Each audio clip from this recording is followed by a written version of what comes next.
Kenapa Mindheart? Apakah akronim itu, nama itu membawa apa-apa makna? Apakah Mindheart ni company RM2 yang ditubuhkan semata-mata untuk buat projek ni, ataupun Mindheart ni dia adalah hati dan akal yang berpadu lama sebelum tu lagi?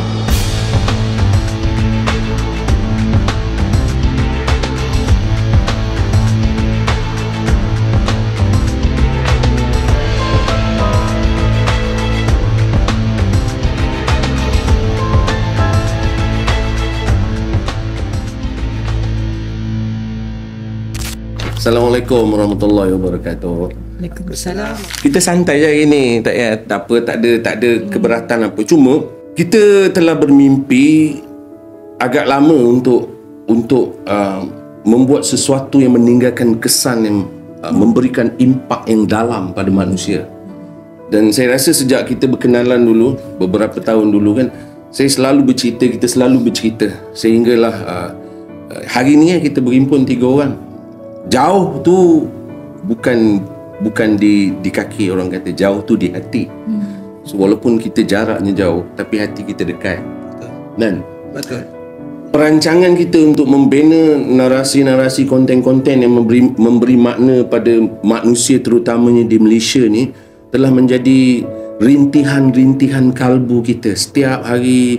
Dan pada setiap pandangan-pandangan kita, bila kita melihat kepincangan, kita melihat kekurangan, kita melihat kecurangan, faham? Kita melihat kecurangan, begitu banyaknya kecurangan manusia yang lari daripada landasan asalnya. Jelas tu kan? Saya rasa macam tu bila kita selalu sembang.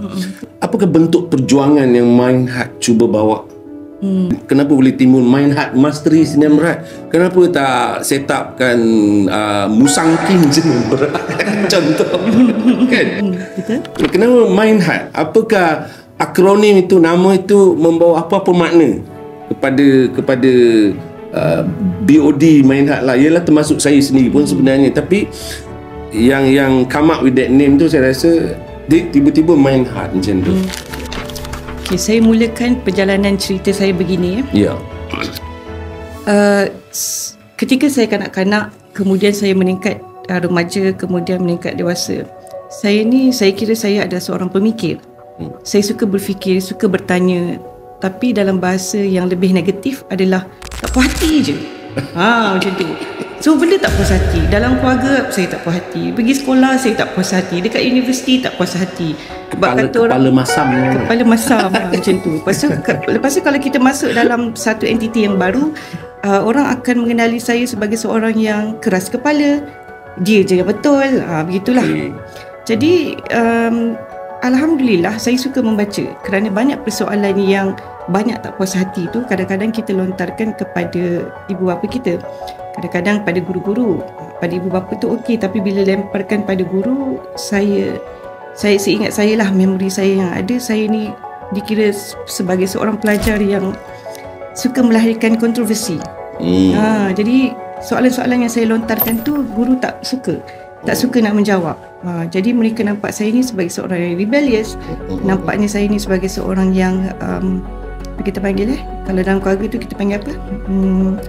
Penentang arus dan sebagainya. Macam-macam level lah, begitulah. Jadi kerana itu saya mula membaca. Saya ingat sekitar saya umur 10 tahun, 11 tahun, saya duduk di Selayang. Pada ketika itu dah ada satu mall yang dibina, namanya Selayang Mall. Yeah. Jadi habis sekolah, kadang-kadang saya ponteng, mak ayah tak tahu, saya suka berjalan kaki, ponteng sekolah, pergi ke Selayang Mall. Tapi sebenarnya kenapa saya suka pergi Selayang Mall? Sebab ada kedai buku. Nama kedai buku itu Popular. Kedai buku Popular. Yelah, sekolah rendah, mana ada duit nak beli buku RM40, RM50 kan. Jadi saya suka duduk di situ dan membaca. Jadi saya dah mula seawal umur 11 tahun saya membaca banyak. Yang saya katakan yang banyak membantu saya develop pemikiran saya, tapi yang pada akhirnya saya sedar itu adalah paksi yang salah. Macam tu cerita dia. Jadi bayangkan pada umur saya 11 tahun saya sudah membaca buku 7 Habits of Highly Effective People, tapi tak faham. Buat faham lah. Dan yang kedua, saya dah baca buku Law of Attraction, saya dah baca pada ketika itu. Dan banyak sangat ideologi yang akhirnya bertindan-tindan dalam kepala ni tetapi tidak diraihkan dengan betul, tidak dibimbing dengan betul. Dan akhirnya saya rasa saya membesar sebagai seorang yang dikatakan rebellious kerana saya mempunyai values, kepercayaan saya sendiri yang saya rasa keluarga saya tak faham saya. Begitu. Sehingga akhirnya semakin membesar. Jadi universiti ada satu platform yang bagus untuk saya berargumentasi. Jadi, kan. Mira menyambung kegilaan tu di universiti. Ya, saya menyambung kegilaan itu di universiti dan alhamdulillah diberi expose untuk mempunyai ramai rakan-rakan yang dari pelbagai background, pelbagai negara. Jadi saya rasa pemikiran saya di situ mula diraikan. Okey, panjang juga nak cerita pasal Mindheart ni kan. Akhirnya nak dipendekkan cerita, kemudian berkahwin, buat bisnes dan sebagainya, mempunyai menghadapi pelbagai liku-liku dalam kehidupan dan sebagainya. Dan saya ada satu momen tu saya terdetik bahawa kenapa at this point of time, bila saya dah beranak lah, especially kan dah menjadi seorang ibu, insting saya, hati saya tu semakin kuat. Akal kata begini, tapi hati saya lawan. Dia jadi macam pingpong. Macam tu. Jadi hati saya berlawan. Tapi bila saya kata okey, sebabkan kita paksi kita ni banyak pada barat. Saya banyak baca pada buku-buku betapa kita mengagungkan minda kita ni. Apa-apa sahaja minda yang betul, apa-apa sahaja positive mindset. Jadi saya banyak terperangkap sebenarnya dengan idea mempercayai, mengkiblatkan otak ni. Jadi apa sahaja yang saya terfikir, hati kata jangan, dia berlawan. Akhirnya saya kata ini sangka buruk ni. So you have to be positive. Dia ikut mind. Itulah perjalanan dia. Sehinggalah saya perasan ada satu momen saya rasa very consistent dalam 2 ke 3 tahun. Hati kata jangan buat, otak kata buat. Bila saya ikut otak, tak ikut hati, saya bersedihlah menghadapi. Ini cerita penubuhan sampai boleh cerita. Apa maksud Mindheart ni nak cerita. Dia ada satu sangat penting. Penting tu. Jadi kadang-kadang saya jadi makin marah. Dan dia membentuk saya menjadi seorang diri yang makin baran. Amarah saya itu adalah amarah pada diri saya sendiri kerana tidak mendengar suara hati. Tapi saya tak tahu kepada siapa saya nak lontarkan, kepada siapa saya nak bercerita. Kadang-kadang tak ada orang faham saya. Macam itulah. Kadang kita rasa macam makin lama perjalanan tu menjadi semakin, saya rasa sangat lonely. Ya, kita ada suami, kita ada kawan-kawan dan sebagainya, tapi mereka tak faham apa yang saya sedang lalui. Begitu. Sampai satu momen tu Tuan Syed kan, insting tu makin kuat, terdetik.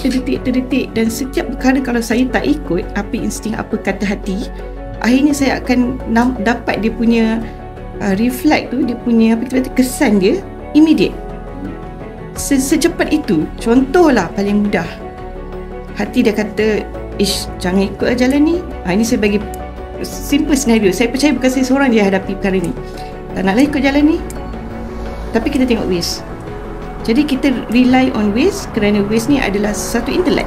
Kita panggil dia intelek kan, dia ada satu idea.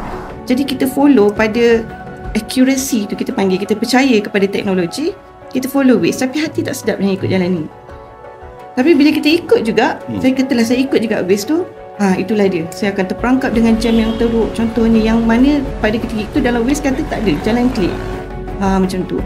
Jadi disebabkan simple mistake, saya terlepas banyak perkara. Contohnya saya dalam perjalanan nak visit kawan saya yang sedang sakit, akhirnya saya tak sempat visit kerana jam dan sebagainya. Jadi saya menjadi makin marah macam tu. Jadi lama-lama saya rasa saya perlu mencari satu guru. Saya rasa ini tidak mungkin kebetulan. Makin lama saya menjadi tidak percaya kepada akal saya. Saya menjadi tidak percaya dengan akal saya. Sampai saya satu tahap, apa yang saya kata pagi tu pun saya tak percaya dengan diri saya. Gelong habis ni. Gelong. Sampai ke apa yang saya cakap pun saya tak percaya apa yang saya cakap. Jadi saya kena sentiasa ada reference lain. Suami contohnya, kena sentiasa ada rujukan-rujukan lain, orang keliling saya untuk membantu saya, untuk memberi perspektif betul ke apa yang saya fikir, saya cakap. Begitu hebat peperangan tu kan. Peperangan akal dan hati. Begitu hebat. Peperangan akal dan hati. Yes. Jadi pada satu hari saya rasa saya terlihat satu video dekat YouTube. Bila tengah gelong, kita biasalah cari YouTube lah, nak meroyan-royan dekat social media, nak share kan, macam tu kan. Saya ternampak satu video tu tentang tentang akal dan hati ni adalah satu raja, satu Perdana Menteri. Saya tak ingat kepuasan siapa. Jadi daripada situ saya berfikir, okey, kalau saya nak belajar tentang hati, memahami hati, tak mungkin saya boleh belajar, tak mungkin ada manual. Jadi saya percaya pasti ada kitab-kitab tua yang boleh membantu saya. Tetapi siapa yang nak menghubungkan saya kepada kitab-kitab tua ini? Dari situ timbulnya kesedaran, saya rasa saya perlu mencari seseorang. Bagaimana nak mula? Saya balik kampung, saya selap kitab-kitab lama yang ada di koleksi-koleksi bapa saya lah. Ayah saya memang suka membaca kitab. Tak faham. Jadi akhirnya saya berdoa sajalah. Saya berdoa minta Allah lorongkan saya kepada orang-orang yang betul, guru-guru yang betul supaya boleh membimbing saya. Sampailah kita direzekikan untuk bertemu dan kita pun direzekikan untuk mencipta satu company, dan pada ketika itu kita tak tahu nama apa kita nak bagi kan. Dan akhirnya idea Mindheart ni datang daripada Amin. Saya pun tak tahu kenapa dia datang idea Mindheart tu. Adakah mungkin kerana dia sering nampak ada seorang wanita yang gila melawan akal dan hati dia. Kan macam I tak tahu, Allahualam. Tapi tiba-tiba hari ni baru saya terfikir, entah dia bagi nama ni sebab dia selalu tengok ada orang gila. Ada perempuan gila yang suka berlawan kan tentang akal dan hati ni. Macam tu. Dia datang daripada Amin kan, dia datang daripada dia kan? Memang dia yang bagi nama tu. Nama tu kan.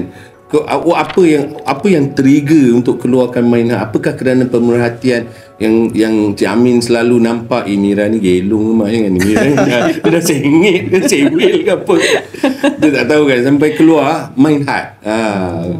Kalau dipendekkan story saya, berkecimpung dalam bidang sales ni banyak involved dalam program-program motivasi. Program motivasi, malangnya kebanyakan pakar-pakar motivasi yang ada wujud, terutama dalam bidang sales industri ni, dia lebih kepada cenderung kepada kiblatnya barat. Jadi banyak dia belajar berkenaan akal, macam mana akal berfungsi, macam mana akal mempengaruhi seluruh badan kita, tubuh kita, macam mana kita nak kontrol akal. Jadi pada along the way tu saya merasakan ada yang tak kena, sebab kita dalam Islam selalu menitik beratkan qalbun salim. Kebaikan hati ni tak mungkin dia Tuhan menciptakan hati itu hanya sekadar punyai perasaan saja. Sedangkan hati itu dia adalah pemandu arah untuk diri kita. Dan saya pula mengenali diri saya tidak terlalu far extreme. Saya lebih suka mengambil jalan tengah. Jadi saya melihat kombinasi dan akal pula kita tak boleh kita abaikan terus. Pastinya setiap penciptaan Tuhan tu amat-amat bermakna, sangat-sangat penting kepada kehidupan kita. Jadi saya melihat akal dan hati. Akal ni mind, heart. Dan heart.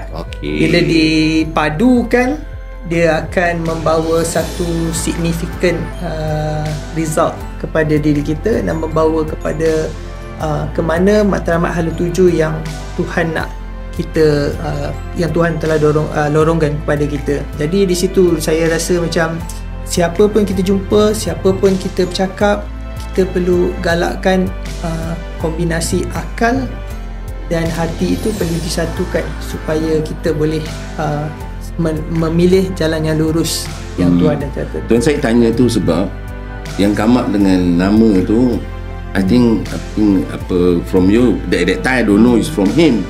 Tuan saya tak tahu, tapi bila dia kata ngam. Sebab dunia nak kenal sekarang Mindheart, sebab Mindheart terlibat dengan negarawan sekarang. Tiba-tiba je tiba-tiba Mindheart ni datang dari mana, apa bendanya Mindheart? Apakah betul Mindheart tu ada sejarah sebelum memulakan projek-projek besar macam yang sekarang dilakukan oleh Mindheart? No, kita nak tahu, orang nak tahu. Apakah Mindheart ni company RM2 yang ditubuhkan semata-mata untuk buat projek ni, ataupun Mindheart ni dia adalah hati dan akal yang berpadu lama sebelum tu lagi? Kalau ikutkan sebelum tertubuhnya Mindheart, saya dan Puan Mira diberi kesempatan untuk bersama dengan Tuan Syed. Tuan Syed ni untuk makluman tuan-puan, dia memang penceramah yang terkenal di kalangan sektor swasta, korporat, badan berkanun dan juga agensi kerajaan.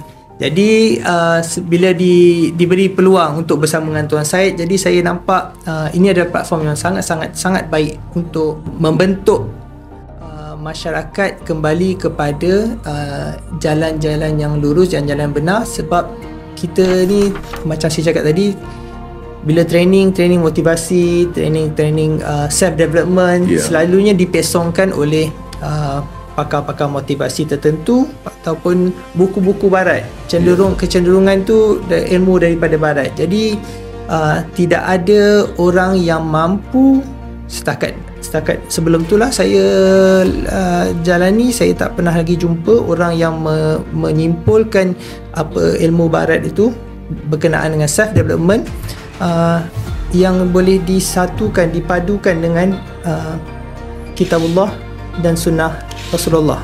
Alhamdulillah bila jumpa Tuan Syed bila dia boleh ulas, saya ingat lagi pertama sekali bila bercakap pasal end in mind, Tuan Syed telah mengulas balik bagaimana Adam itu menghimpunkan segala ilmu, segala pengetahuan, coding semua dia disumbatkan dalam Adam tu.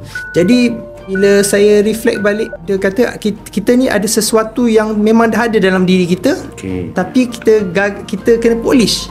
Sebagai seorang Islam, bila saya dengar yang Tuan Syed bercerita bagaimana penciptaan Adam tu, yang Allah telah coding siap-siap, bubuh coding siap-siap, semua segala ilmu, knowledge semua dah ada dalam Adam tu.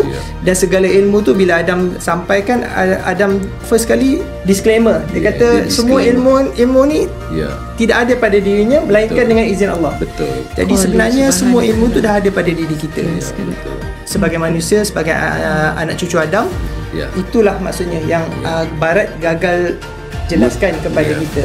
You are born rich by Bob Proctor. Yes. You are born rich. Yang rich tu pun kita digambarkan kita memang sebenarnya kaya. Tapi sedangkan bila kita faham sebenarnya kita sebenarnya kaya dengan segala ilmu pengetahuan yang wujud di muka bumi ini. Dan Allah dah codingkan siap-siap dalam diri manusia. Jadi itu yang alhamdulillah Tuan Syed telah olah secara detail. Dari sebab itu saya merasakan perlu untuk kita silibuskan, modulkan, strukturkan ilmu ini supaya orang-orang yang dah belajar knowledge daripada barat ni boleh memahami sebenarnya dalam Islam dah lama sebut benda ni. Let me rephrase the story. Takut Tuan Syed input. Okay. Itu adalah idea macam mana macam dia kata ledakan yang berlaku antara kami selepas berjumpa dengan Tuan Syed. Tetapi ketika kami bertemu dengan Tuan Syed dan mula belajar dengan Tuan Syed, waktu itu Tuan Syed telah pun membuat satu keputusan yang drastik untuk meninggalkan duniawi. Tuan Syed berhijrah, tinggalkan KL, duduk di Yan. Kalau Tuan Syed ingat balik lah, bagaimana ketika itu, masa tu 2019, kemudian 2020 COVID dan sebagainya, betapa kami cekal ulang-alik ke Yan untuk bertemu dengan Tuan Syed. Kadang-kadang kami tipu je Tuan Syed, kami kata ada appointment. Sebenarnya tak ada appointment pun. Cuma appointment tu ada satu apa kita panggil suplemen lah, macam alasan yang macam sangat kukuh. Tuan Syed, kami ada appointment ni kat Penang, boleh tak singgah? Sebenarnya memang kami pergi memang nak jumpa Tuan Syed. Tapi alhamdulillah Allah izinkan setiap kali jumpa Tuan Syed tu, kita balik tu memang tak kosong. Memang kita dapat sesuatu. Memang dapat sesuatu yang, dan kami merasailah keberkatan tu kan sebagai suami isteri kan. Walaupun Tuan Syed tak pernah mengaku kami ni student Tuan Syed, tapi kita rasa Tuan Syed kita punya mentor, guru, begitu. Dan akhirnya alhamdulillah Tuan Syed pun terbuka hati. Kami pun mungkin dah propose beberapa kali kot pada Tuan Syed, jomlah kita wujudkan company yang baru. Perjuangan ni perlu diteruskan, tak boleh diberhentikan. Bila dulu di permulaan tu kan saya tengokkan kegigihan berdua kan. You datang and then ada appointment. Okay. So bila you hari ni you cakap sebenarnya tak ada kan, hati aku tergerak masa tu, kata betul ke dia ni ada appointment ke saja. Tapi tak apalah, anggaplah positif macam tu kan. Mungkin tak ada yang kebetulan di dunia ini sebenarnya. Tidak ada yang kebetulan. Kalau adalah manusia-manusia di luar sana yang memegang manhaj pemikiran bahawa kebetulan orang tu belum sedar diri lagi. Dia belum bertemu dengan hakikat sebenarnya. Tak ada benda di dunia ni yang sebenarnya kebetulan tak ada. Semuanya dalam pengetahuan dan perancangan yang maha agung. Itu yang mencetuskan pergabungan di antara Mind dengan Heart sebenarnya untuk menjadi company Mind Heart yang bukan kebetulan sebenarnya. Dia adalah telah dirancang lah.